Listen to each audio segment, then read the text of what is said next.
Hey everyone, in this video guide I'm going to show you how to back up your Supabase database. Supabase uses Postgres as its database management system.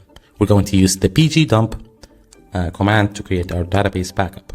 To install the pgdump, I'll leave a few links in the description below to help you install it on your operating systems, but since I'm using macOS, I'll be using the libpq homeproof formula. To install it, all I have to do is just type in brew install libpq. Let's go ahead and create our Supabase database backup. I'm going to create a folder called Supabase Backups. And let's navigate into that. And then we're going to obtain our connection info. You'll be able to find it by going to test, project, database. And here you'll be able to see all of your connection info except for your password, which you have provided when you create this project.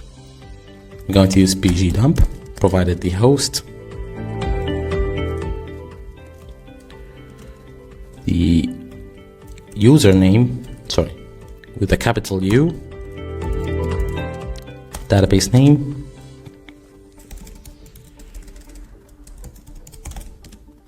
and port, which is 5432.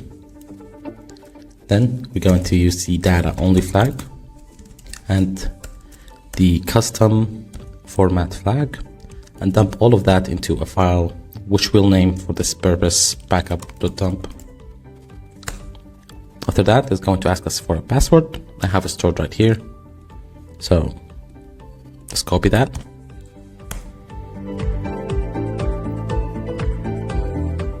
And let's wait a few moments.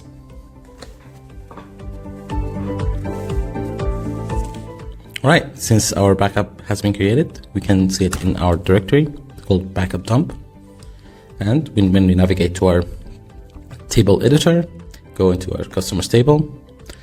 I have 3 rows in here. I'm just going to delete those to test our restore. Go ahead and delete. And then let's type in pg_restore. Then provided the username, Postgres, database name, Postgres, host, and I'm going to copy that from here.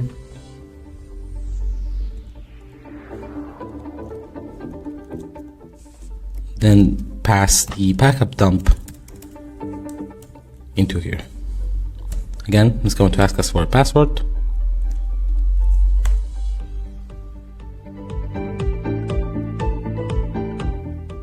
Wait a few moments. It's going to show you a few errors, and that's totally okay. All you need to do is go back to your table editor and view that our rows has been restored.